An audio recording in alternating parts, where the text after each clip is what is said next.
Yes, hello everyone. Happy New Year and welcome back to Real Reds Talk, the #1 independent fan channel dedicated to Manchester United. This is your preview for the game against Bournemouth in the Premier League tomorrow night at Old Trafford. Now, Ten Hag's men are firmly in form.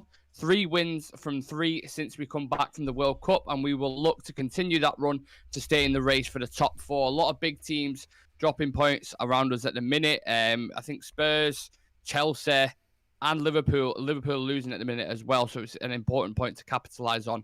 As well as that, we have the privilege of 4 wonderful humans on the show tonight: Sam, Dan, Adam, and Severe.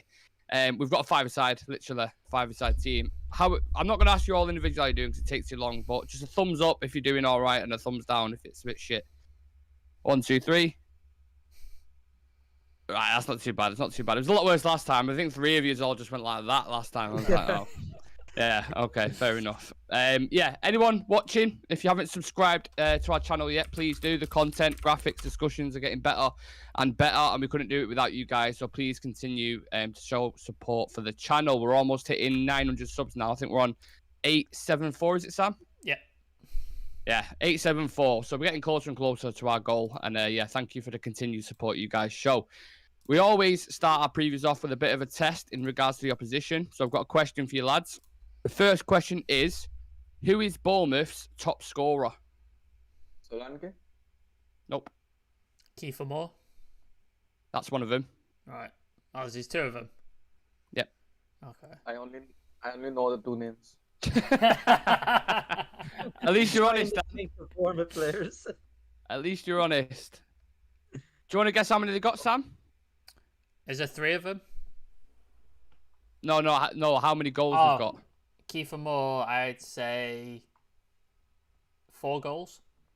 Yeah, correct. Yeah. Correct. And then there's one more. Does anyone want to throw any shouts in there? Random shouts? About the name? Yeah, just end it. No? Right, I'll just tell it, yeah, because none of you's going to fucking get it. Billing. Which, yeah, Okay. I get no one would have got. Where do they currently sit in the league, and how many points do Bournemouth have? Are they Bottom half, 17th? That's one guess. I do. They're not in the bottom 3 anyway, I know. Well, we'll go 16th. Dan? 15. Shiva? Chivy. They are 15th, and they have 16 points. So 2 of you are right there, or 3 of you, I'm not sure. What's the highest... The reason why I selected 15 was because Sam and Adam chose 17 and 16. You just went I thought one he was up. going to go 14th there. Yeah. Mate, if you guess it right, you don't have to say that. No one would do unless you think you're too honest, Dan. You're too honest. The last one. What's the highest they've ever finished in the Premier League? Do you think? 9th. 13? No. They've been they stayed in the league, didn't use it for 3 years. Mhm. So I'd say 14th. Dan? 11th? 9th. Who said 9th then? Yes. Yeah. Was that Yeah. with the Eddie Howe? Was that when the Eddie Howe Yeah, was 16 to 17 season. That's the highest they've ever gone in the Premier League. Okay, then, let's take a look at the opponents for tomorrow night's game, lads. Our first game of the year, 2023. And it's one to start with I'm certainly looking forward to because we're in flying form at the minute. It's a home game. And since Bournemouth have restarted their campaign, they've lost twice, 2 games against Chelsea and Newcastle. Prior to the World Cup, their old assistant manager, Gary O'Neill, now their actual manager, actually went on a decent run. I don't know if you guys remember, but he actually was the only unbeaten team for a while, over like a 5-6 game period or something, and then ended them results with a 3-0 win over Everton as well. So they was in good form prior to the World Cup. They've come back and they've lost a couple. Players like Billing, Solanke, Tavernier really started hitting form for them and benefiting from the new system. But could that just be a flash in the pan? Like we mentioned before, they're currently 15th in the league and the games don't get any easier for him. In regards to tactical setup, O'Neill has switched it up from what Scott Parker was playing at the start of the season. Parker set them up with a back 5, but that was probably due to damage limitation. If you guys remember the 9-0 loss to the Bin Dippers when he got absolutely plastered. Whereas then new man in the dugout favours a 4-4-2, more forward-thinking setup. And they're scoring more goals and they're more confident underneath them. Couple of stats just to take with you. So under O'Neill, they're taking 8.3 shots per game. Under Scott Parker, it was 5.3, and their conversion rate has risen from 10% to 16%. So you can see a significant improvement there on the pitch. They're going to look to be organised. They're going to be looked to compact, but statistically, they have the worst defence in the league. So that is something we can get at, certainly, with our firepower. Dan, given that, the attacking talent that we've got, the quality we've got up top, do you think that'll be just too much for Bournemouth tomorrow night? Yeah, I think we still cannot be confident that enough after whatever we have seen. United are struggling to score goals. Apart from Rashford, none of the players are standing up for their chances. Yeah.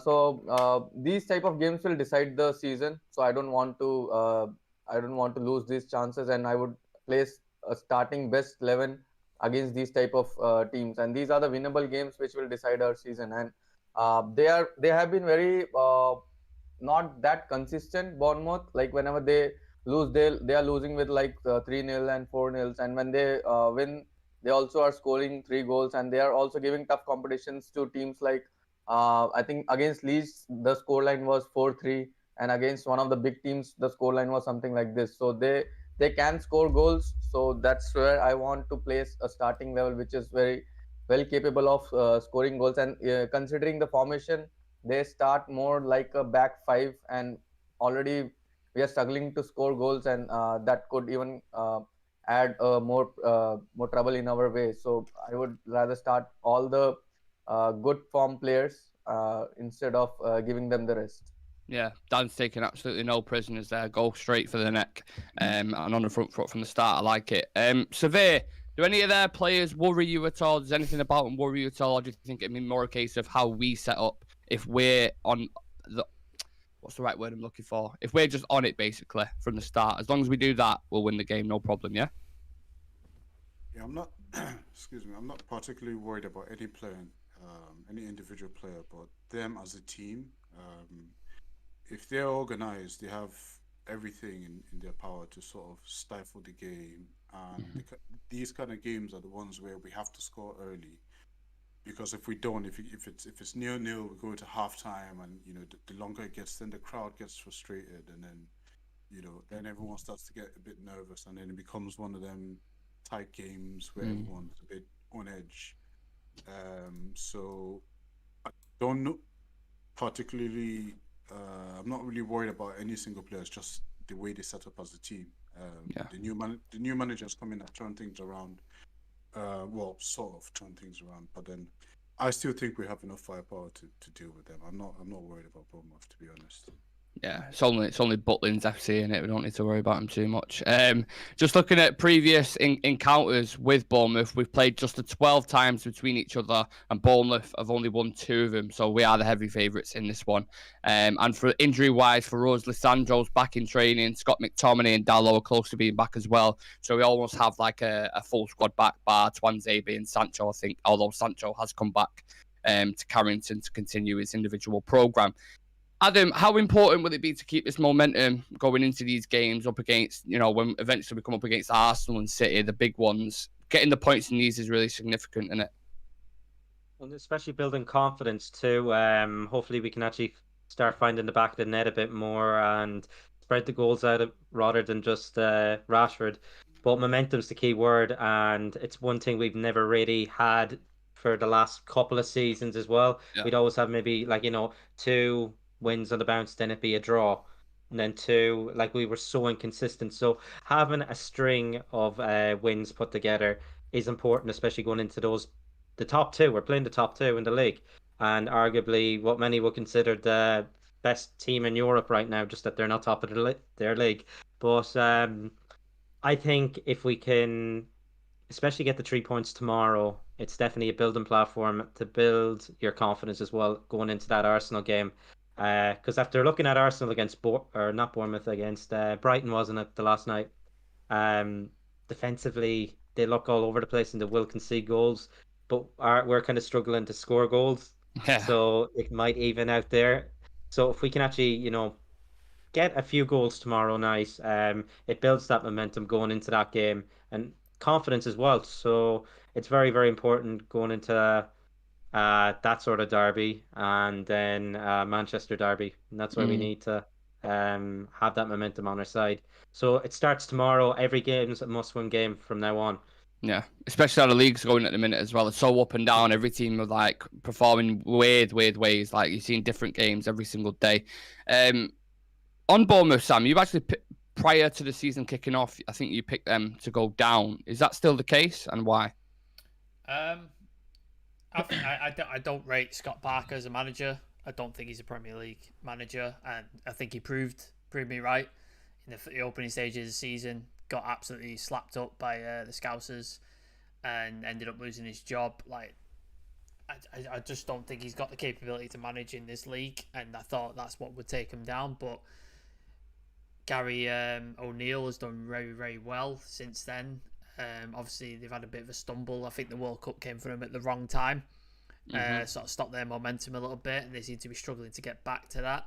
I still think they'll go down, but I'm not as like absolute definite that I won't be surprised if they stay up like under Gary O'Neill. But I still think they will go down. I still think they'll end up being relegated. But there's a couple of surprises down there. Like Wolves are down in there. You didn't expect them to be down there, so they could end up doing that. Obviously, Southampton have fired Hassan Hootel, which I thought was going to happen from the start.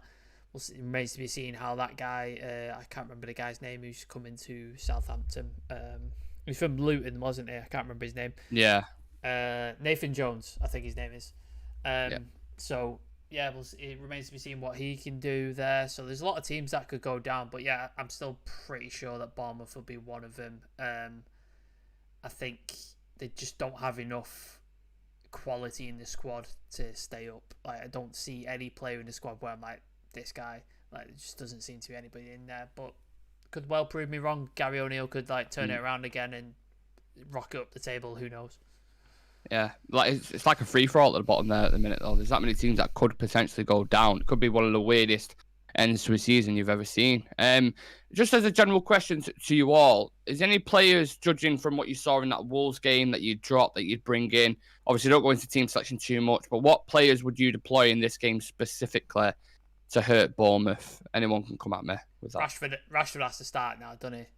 Like, I know he got dropped rightly because he turned up late, and that's Ten Hag's rules and stuff like that. But he has to start because you saw the quality he brought when he came on, scored the goal, the strength he had as well when he fought the defender off to get to there. The guy's on fire, so I think he's the first name on the team sheet right now. If Lissandro's fit, and I know Ten Hag said he needed some more sessions. That's why he wasn't in the squad for the Wolves game. If he's fit, I think he has to start. I think Varane and Lissandro, let's get that partnership going again. Let's get those guys playing together, get them match fit for the games against City, the games against Arsenal, etc. Let's get them going. I don't know how fit Dallo is, so I don't know if he's going to play any part or be on the bench or what have you. Wan-Bissaka's been doing all right, though, Sam. Yeah, he's been all right. He's been decent. And Bournemouth are not going to provide that much of a test, I don't think, towards him, like on that right-hand side. So you could well throw him in as well if Dallo's not quite there yet. But I'd want Dallo in for the Arsenal games and for the City games for sure over Wan-Bissaka. Yeah, apart from that, I think the rest of the team's in good shape. I like the rest of the team. Casemiro's in absolute stunning form. Rashford's in stunning form. So yeah, I'm happy with that. I'd love to change out Martial, but we haven't got anybody, so stick with him. Yeah. What about you, other lads? Any shouts you want to throw out there for team selection? Anthony needs to step up for this game. Absolutely. I would have said start Rashford on the right and Garnacho on the left. That'll be playing too much of our cut. That'll be just showing our hand too much. So I'd give Anthony another chance if I was Ten Hag to on the right hand side, but he has to step up. His performances over the last 2 games have been really, really bad. So we need to see more from him in that regard. Apart from that, I think everyone else has been pretty decent. We've played really well, so it's hard to actually pick out any bad performances apart from Anthony and Bruno. Bruno has been subpar to a certain extent, and I know that he can do so much better. So maybe it's the World Cup. I don't know, but I just need for two of them because we really need Bruno to be 10/10 or at least 8/10. Because once he's ticking, then everybody else around him is ticking. He seems to have a good connection with Rashford, with Martial, especially them two. Yeah. So yeah, we need him up running. Well, he's the nucleus of the team, and it's like I can't remember what game it was because obviously he rarely misses any games at all. But when he does, you notice how big of a difference is the running that he puts in, the creativity that he provides. He is a big miss for us, so I agree with you definitely on that. He needs to step it up a little bit, and Anthony for sure. Dan, what about the front line for you? What about Garnacho coming in? What do you think of his cameo against Wolves? Is having, as a young player, you have these kind of dips in form, don't you? You're not always going to stay consistent. Are you worried at all about any of that, or are you just you're happy aside from the striker situation? Your microphone. I can come back to you whilst you're sorting that out. Yeah. Sam, I'll come to you on this. Sticking with up top, it's obviously clear that we're not scoring enough goals. If we have a big injury to Marcus Rashford or Anthony Martial, would that worry you going forward? Yeah, because your next option is Charlie McNeil, isn't it? That's the next guy down. Because we don't have. Bruno was a false nine again. Do you remember when we played Pogba and Bruno? I don't want to see that. Don't need to see that. Yeah, Charlie McNeil's the next option down. So that's quite worrying to put. Is he 17, 18, I think, Charlie McNeil? And I know he's got a great record in the youth league, but Premier League, whole different kettle of fish, man. Like, you can't put that pressure on a 17, 18-year-old kid and be like, look, you're our goal scorer now. You've got to do this. It's a lot of pressure. We need to invest in a striker this January. I still don't think we will. I don't see it happening, but we should. We definitely should, and we need to, because it's just, look at it, like you said, if Martial and Rashford are gone, that's it. We have literally no other option. Like, Garnacho can't play there, Anthony can't play there, Sancho can't play there, Elanga, I don't want him playing there. Well, Maguire's on the bench. He's played up there against Sociedad, didn't it? That went well, didn't it? That went really well. Little target man, little Weghorst up top there. Just with the turning circle of a boat trying to take a ball. No, please no. So just bounce it off his head. We could just play off his head and just tell him to stay in the penalty area. We'll just ping balls at him. Just fireball at his head. Yeah. But we need to invest. I don't think we will, but if them two go out, we're in trouble, because we're already struggling to score goals, and the only source of goals is Marcus Rashford and Anthony Martial. If they go, that's it. Yeah. You are very audible, Dan. Nice to have you back with us. Do you want to add anything onto that, including the question I threw to you before as well? Yeah, I would rather say that Anthony is also struggling with his form. We have seen that in the last two games he's not been that great and not creating that much chances. So personally, I would rather put in Garnacho on the left and maybe play Rashford on the right side, and with Martial changing up the spots. So okay. Interesting. Adam, I thought Anthony was, a bit underwhelming the past couple of games. We've got Jadon Sancho coming back from this individual program. He's back training at Carrington again. Could this be his chance to maybe pick a spot while someone's, low on form? Yeah, it's probably his best opportunity, and Ten Hag will know the effort that he's put in to actually, start and compete with those in the starting 11 again. Anthony recently, it's kind of been frustrating. Even on the counter attack, he seems to kill our counter attacks, misplaced in the pass or under hitting it at times. His finishing as well. So I'd reckon his finishing has been poor as well. Mm-hmm. And just times you think, okay, it's definitely a goal, but no, he just keeps. I think there was one where he was obviously coming from the right, open it on his left foot, and it was a simple save for the keeper. It should have been in the corner, and if it was Rashford, it's a goal instantly. Sancho, he is a different type of player to Anthony, if we're being honest. Maybe he's not as fast, but we've seen Rashford operate on the right as well. So Sancho will probably be in his preferred position on the left. And Garnacho, I thought he didn't play the best against Wolves. He missed the sitter as well. Really, really good chance. I don't know why he put it in that position. The keeper opened his legs wider than, I don't want to make a comparison there. Oh, careful. Careful. Yeah. Careful. Don't want to make one there, but he should have put it straight through his legs. So I think Should have it's run. Jadon Sancho's best opportunity because we have two, maybe, let's not. It's fair. It's unfair to kind of criticize Garnacho because he's only coming in. He's only young. Yeah. But Anthony, like he's played a few games now, and obviously a big price tag. It's not been talked about. Thanks be to God for once. That is surprising. That But- it's a good point you mentioned that. To be fair, because no one's. It's like the Grealish thing. A lot of people were digging into him, weren't they? When he signed for that a massive amount. It's only 10 million off that, innit, or something, 15 mil off that. Mhm. You guys are clearly not within the Arsenal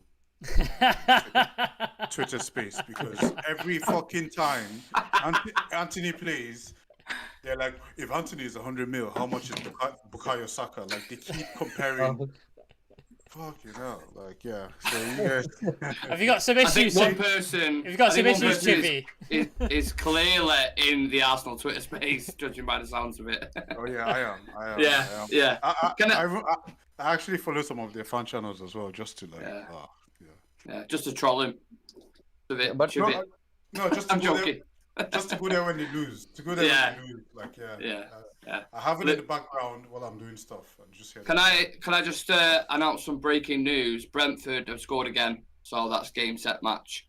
It's 3-1, and yeah, Liverpool dropped points. So we've got a weekend or a week, whatever you want to call it, where we've had Chelsea, Spurs, Liverpool all drop points, and Man City drop points, by the way, as well. So important to capitalise on that tomorrow. Bringing the conversation back a little bit because we were talking about strikers and stuff. So Chivy, fucking keep doing that. Sorry.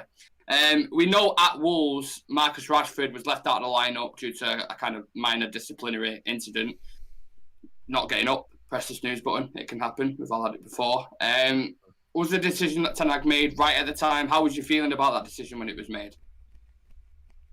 Well, he said it in the press conference. He said the rules is the rules, and you have to go with that.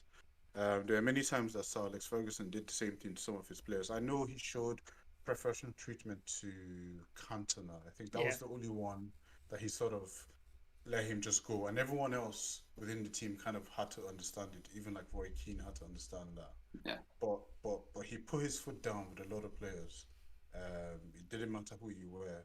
And I'm not saying Eric Ten Hag is Sir Alex Ferguson, but I'm just saying if you want to assert your authority in the changing room, we've always been crying for a change in attitude amongst our players, and this is the way to do it. However, and good thing about it is it worked out fine. He came off the bench, he scored. And what happened at the end? They hugged, and Marcus Rashford even posted out his Instagram. Yeah. So there's a lot of people like to make just make a big mountain out of absolutely nothing. And I love it when Ten Hag proves everyone wrong, because before the game, that's all we're hearing. Rashford's on the bench and everyone's going crazy, and But then I love the way he's been proving everyone wrong with his man management from Maguire dropping him and saying he's my captain when he plays, because people were trying to make it seem like he can't drop Maguire. He got it right with Ronaldo, got it right with everyone else. So I wasn't worried about that. I'm really, really happy he's done that, and it's worked out for him at the end of the day. It's rare when a coach as well gets so many things right in terms of decision making. Everything he has done, like you said, with the Maguire situation, Ronaldo, Rashford, Garnacho, you can name literally about 6 or 7 situations just got bang on, absolutely right. And that is signs of a great manager. And again, long may it continue with that. Dan, another player who's been in a new situation past couple of games, Luke Shaw as a centre-back. What do you think of his performances? Was you surprised how good he was there? Yeah, literally we now got the new centre back also in our team, so we don't have to buy another one. Don't say that. The Glazers are. I know they're still in the club, but the Glazers are. Yeah. So the thing is, Luke Shaw, he has played as a centre back before, but more in like a formation where we play 3 centre backs at the back. But this was, I think, the first time where he played with the 2 centre backs, and he looked very good. And the chances, the touches he has made, like I think the passes was more than 100 or 200, like around 200 if you compare last 2 games. So that in itself shows that how much he's involved being at the centre back role, and But again, not against Nottingham Forest, you can say that they might have not attacked that much, so he might have not been tested that much. But against Wolves, he was tested well, and he proved himself very well that he is capable of playing in that role. And again, we have to appreciate Ten Hag for making that strong decision when Maguire is on the bench, and when Martinez is not there, still he opted to play Luke Shaw. And Yeah. and like it's like we get more tenacity in Luke Shaw. And I consider, with all the fullbacks we have in our team, I consider Luke Shaw could be the right person to play as a centre back, because other fullbacks, they most of the time they make sliding tackles, and Luke Shaw is the one who is least on the ground whenever it comes to tackling. So that's one of the important key factor we need in a centre back, because we don't want our centre backs to be on the floor every time. So that actually helped Luke Shaw in playing in that role. But against big team, it can hit us back. But if still it's going well, let's play him. That's a very good point you made, because obviously the 2 games he has played centre back was obviously the last game against Nottingham Forest, and then the game before that, I think. Wolves, sorry, and then he played against Nottingham Forest at centre back as well, didn't he? So, yeah, he's been doing well. And one of the criticisms of Luke Shaw is when he's on the left hand side, which Sam picks at a few times, is he gets forward and he's a bit slow to get back into position. When you're at centre back, everything's in front of you, and you can kind of, do you know what I mean? You're always the last one back, so he's less prone to make that mistake. It's not just that he doesn't get back; it's that he switches off. When he is getting back, he switches off and he just has this lapse in concentration, and then players are in behind him, and then he has to make up the ground. And it's not that he's slow; he is like a decently quick player, but he's not going to make up 4 or 5 yards in that space of time, and that's the problem. He switches off. If he can correct that in his game, he's a hell of a fullback. Like we've seen it when he showed Alberto Carlos time, he's a hell of a fullback. But those lapses in concentration, and it seems to happen when he's paired with Maguire more often than not. When he's paired with Maguire, it happens constantly. It seems to happen all the time, because when he switches off, Maguire's then got to come across, and we know Maguire's not the most mobile and not the most agile. So him covering is just a nightmare for sort of our defence, and then obviously that falls onto De Gea, who then is feeling less confident, and that's why we talk about this spine that we've got with Sancho, Varane, Casemiro. Yeah. De Gea looks better than ever because of his people in front of him, and then Shaw. He's got his fucking recliner out there, mate. That's what I mean. He's not doing shit, is he? And then when he had that fantastic save though against Wolves, didn't he? He did fuck all game. He's got hot tail in one hand, and when the ball comes there, he just goes like that, saves it, and he goes right. And he's got his own. He's got Casemiro swanning about with his wine glass, and he just swanning about and that. So the whole back line's pretty chill at the minute, and I'm liking it. Yeah, to add just very quickly to Sam's point about Luke Shaw switching off, we noticed that when he switches off, he always finds himself within the box, almost occupying that centre back position. So it's almost like a natural. Transition for Luke Shaw, a good centre back. And football has changed. It's not just about having big, stocky defenders, central defenders there just to head balls away. They're also joining the attack. And against Wolves, we saw him a lot of times playing in through balls, interceptions, and starting the attack. So he would make a really good. I have no qualms about him playing that. And there was emphasis on Ten Hag with left-footed centre backs as well, when it's very important to open up them passing lanes, etc. So you can see why I went for that. Adam, just very quickly on that as well before we get into quick fire questions and stuff. Luke Shaw, not Luke Shaw playing there. What was I going to say to you then? My brain's just gone completely fucking blank, man. Yeah, but do you like Luke Shaw? No, I wasn't going to say. Let's not do this. Let's not do this. No. I wasn't going to say that. I'm just. Have you been impressed with his performances? Let's just say since he's coming at centre back. Look at Adam's right. I can see it going. I mean, you can't really fault them because he's come in for Martinez, and one thing I noticed as well, like what Martinez does, he plays it into the midfield and then he'll do an overlap and run. Luke Shaw's been doing the same as well, and I think I've seen it once or twice against Forest. Second half against Wolves, he did it I think once or twice. Yeah, and he gets to the edge of the opposition box and he's playing centre back as well. But that causes panic It does. And as long as you're quick on the ball, you can actually punish teams from that. So the role of a centre back has changed, and you don't traditionally, as you said, need the big, stocky centre halves anymore. We've seen it with Martinez, and now Luke Shaw has come in, and he's actually just like a glove, honestly. It's like putting on a glove that fits. Not like what you call it, OJ doing that, but I have to make the jokes. How Like did you get from Luke Shaw to OJ Simpson? It doesn't matter. It doesn't matter. That's what he's here for. That is what he's here for. And just to add on to that as well, Adam, that's what I wanted to ask you originally as well. Harry Maguire, Rio Ferdinand said in his punditry that if he was Harry Maguire now, he'd basically fuck off and leave United because he's not getting picked in that situation. Would you agree with that? Yeah, you have to agree. Look, it's clear and obvious the manager doesn't trust him, and he does have stuff to offer. Let's be honest. He plays well for England. He is a half decent defender as well, but he just doesn't suit Manchester United. That's it. He could probably do a job at an Everton or someone like that, but he needs to understand that. That's why we shouldn't have given him the captaincy right away. I reckon he'd be long gone by now if we didn't give him the captaincy. I think that's just holding him back. If he had the balls to, you should just, give it away. I think Xhaka gave it away at Arsenal to Odegaard, and it took all the pressure off Xhaka. And look how good Xhaka's playing now. It comes with added pressure, and it just wasn't right for him. It was never right. It was never the right fit. I don't know why we gave him it that early, right as he walked in the door. But it's clear and obvious his future isn't at Manchester United, so he should be looking at different options now.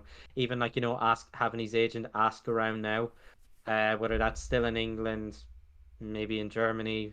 Greece. Send him Serie A.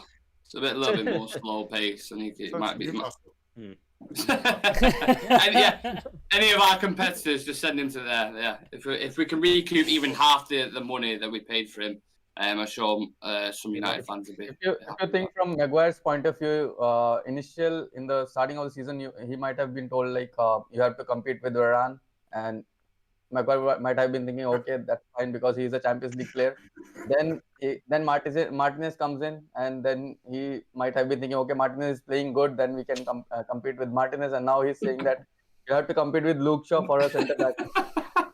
Yeah, he never really explained the full details. He said you got to compete with some of the centre backs. He didn't say he's going to play every other player in that position before you can compete there. Even Lindelof's ahead of him as well. Lindelof is ahead of him in the pecking order. So absolutely. Yeah, just very quickly, the manager just made it. I mean, if there was any doubts, the manager made it clear in the press conference when he was asked about Maguire playing the left back. About Luke Shaw playing the centre back. Oh Jesus! Let's not do that. Let's not do that. No. Not experiment that one. Sorry, yeah, but he said just really quickly. He said they said we know Maguire was ill and blah blah blah, and Ten Hag said yes, he was sick, but Luke Shaw played really well, and I think they tried to ask him what he would do against Bournemouth, but he kind of alluded to the fact that Luke Shaw suits the style of football that he wants to play now. And if that's any indication, I mean, that's all the indication that we need as fans. He's come out and said it without really saying it, but I think Rio Ferdinand is right. His days are numbered. Yeah. He's just going to keep saying that until the end of the season. And Maguire's like, I'm not even ill. What's he on about? Yeah, he's not well. He's got a cold. And Maguire's just like, what the fuck, man? I'm ready to go.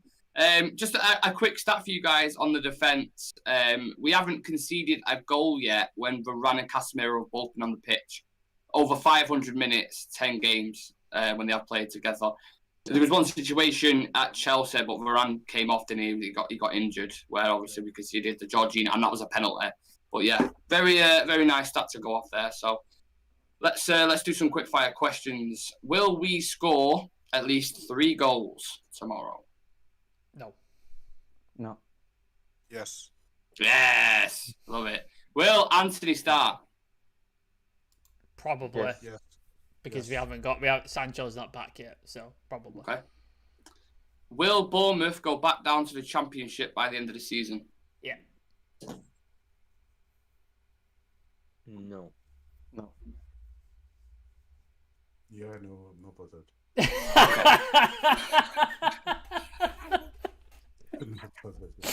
I love the mood Severe's brought to this like video. Severe, if you want to go now, you go.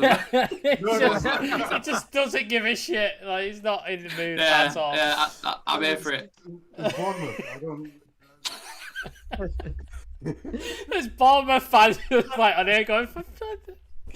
Oh, let me just tune into this channel. Let's see what they're talking about. Bournemouth preview. No, I don't give a shit whether they go down or not.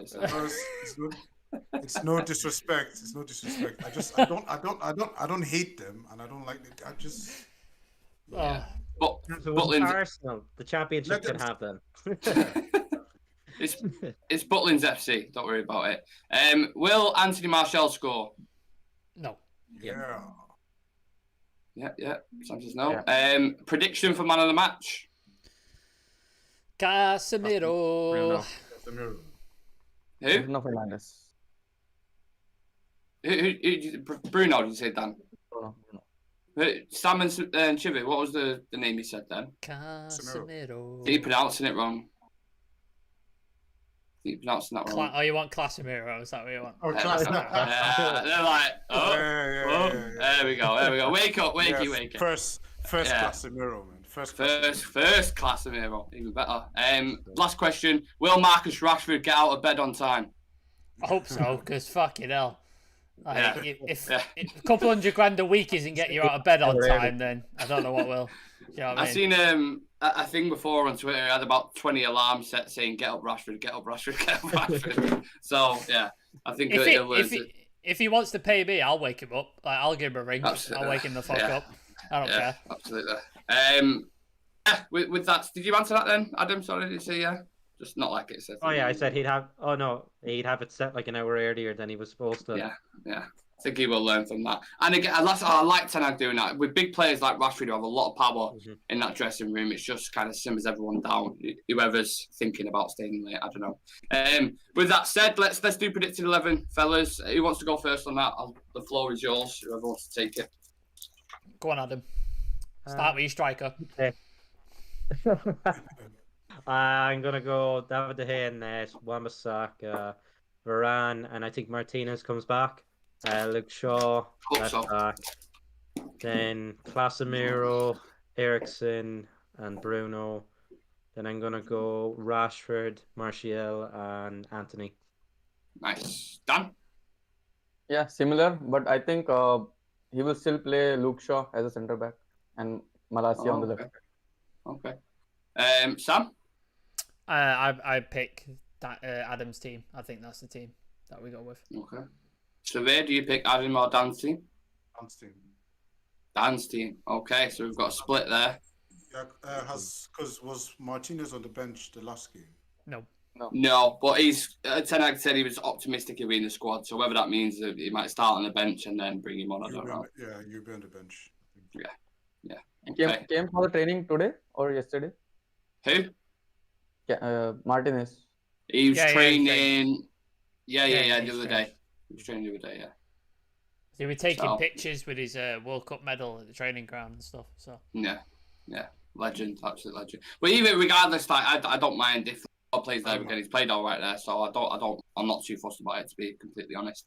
I'll go with the same as that. I'll say Lisandro start on the bench, and then a similar team to that. I don't think they'll drop Anthony because, like we said, who's going to play there? There's no one to play there. So yeah, similar situation there. Score predictions. What do we think, fellas? 3-0. 2-0. yeah, I think 2-0. I think 2-0's the answer. I think Rashford scores because he just seems to be in that sort of form right now, and then Bruno penalty. I'll take that. Oh, we not had a penalty. When was the last penalty we had? Can't remember. Was it Sheriff? Ronaldo scored it? Nah, we've had one since Been, then, haven't we? I don't think we have. Have we not? More than welcome to someone name one if we have. We have one in the derby. Martial scored one in the derby, didn't it? Martial, yeah. What about the 4-2 against Aston Villa? No, there was no penalty there. Oh, Bruno put it into Rosetta, the Stratford Yeah, he end. smashed There it. was one there. Yeah. So we haven't had a lot of penalties. If you remember that season under Ole Gunnar Solskjaer as well, but that's so many. when people were moaning about it, and then Klopp said to me, and ever since that, it's just fucking Never swung the got opposite way now. penalties. Yeah, No. it's crazy. It's crazy. I was just going to add something. A few of the guys today talked about momentum, and I just want very quickly. We were actually, this is the first time we've actually been really building some momentum. Where we won Liverpool, Leicester, Southampton, Arsenal. Then we were due to play Palace and Leeds, but then the Queen passed away. And then there was that break. Then we played City, and that's what kind of killed our momentum at the time, because I feel like we were actually progressing, and we've done all this without all these dodgy penalties or dodgy VAR decisions or anything. And now it seems like we're doing that again, because after the loss to Aston Villa, we've gone Fulham. We've got Fulham, Burnley. Oh, are you just saying Prem? Oh yeah, I'm just saying in games as well. Just Fulham, Villa, Burnley, Forest, who again? Wolves. So we're building that again. And I think this time, we're gonna, at least sustain it until we face City. Yeah. And I'm not worried about losing to City or that. I think now that we have a system, now that we have Casemiro integrated in the team, because remember, he didn't play against City, he was on the bench the whole time, and now that we have that sort of this new system that seems to be working, it won't be just a cakewalk for them to City or Arsenal.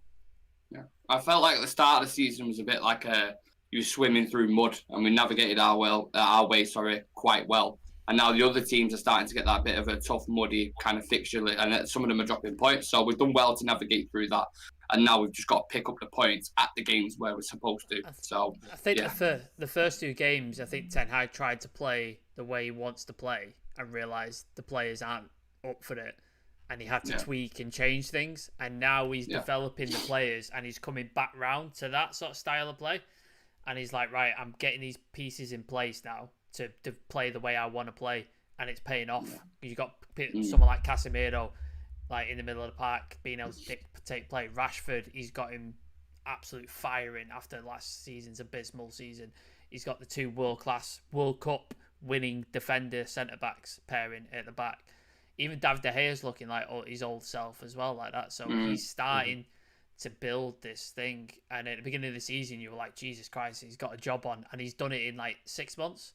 And he's starting to implement it already, and it's been 6 months, which is I wouldn't amazing. change it at all. See, the thing is, he knows he's best starting 11 now. He does, and he didn't have to start the season. That's the difference. And I think the fact that we have Casemiro now coming into this City game, because I thought he was the missing piece in that City game. I know we got hammered, but that's where City focused and got behind McTominay every time. If there's any player probably in the world to stop that and shut that down, it's Casemiro, if I'm being honest. So hopefully that's an area that we can actually break up their play and actually defend. So see Dan there flexing. Dan's just like momentum, key word, and we need all the momentum we can get going into these two games after the game tomorrow, and that starts tomorrow by building the momentum, keeping it going. Exactly. Them two games. Actually, the secret behind finishing top 4 is simple, very simple. You just win these type of games, and you can afford to drop points against the top level teams. So definitely you will be in that top 4 range when you are winning the winnable games, and that's where we were missing in the last season. We were losing to those teams which we thought, and we also predicted so many times that we will win those games, but we were dropping points at regular cases. So it's good to see that.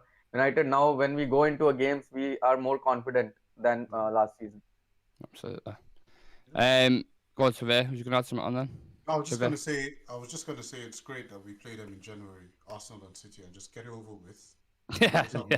Exactly. Yeah, we played our two toughest challenges, Arsenal and City. We play them in January, and then we have the rest of the year to try. If we drop points, we have the rest of the year to catch up. They're going to play themselves twice.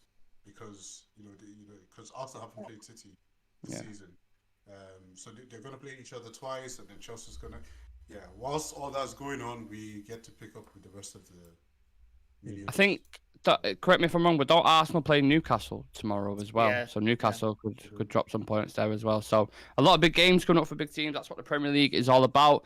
Obviously, we start with I was saying Nottingham Forest and tomorrow. We start with Bournemouth. Bournemouth tomorrow. And then we have some big games, but we'll wait for that because they're going to be interesting. Arsenal and Man City.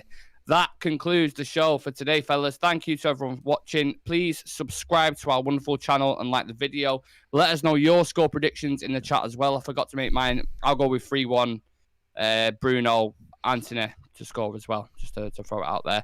Also, if you want regular updates and clips from our channel, be sure to check us out on social media. All of our handles are at the bottom of the graphic, or just head to the link in the video description. Lads, thank you for coming on. Appreciate your time, Adam. Oh, go on. Fantasy League.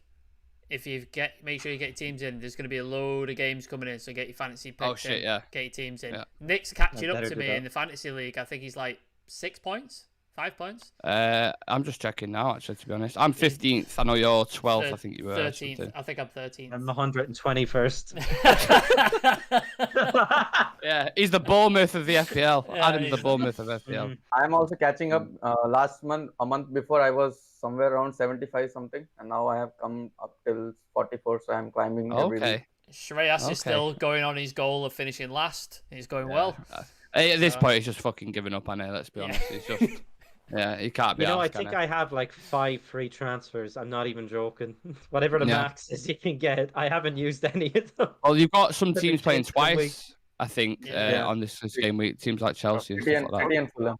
2 teams, yeah. No, Chelsea and Fulham. No, sorry. Yeah, Chelsea and Fulham. Chelsea and Fulham. So yeah, it's going to be a London squad by the end of it. Come on, that's how it Mitrovic, seems, get me a hat trick, I, man. I, I, Let's just do it. I just revealed the secret for next week. Yeah. It is, Starting. it is playing twice next week. Yeah.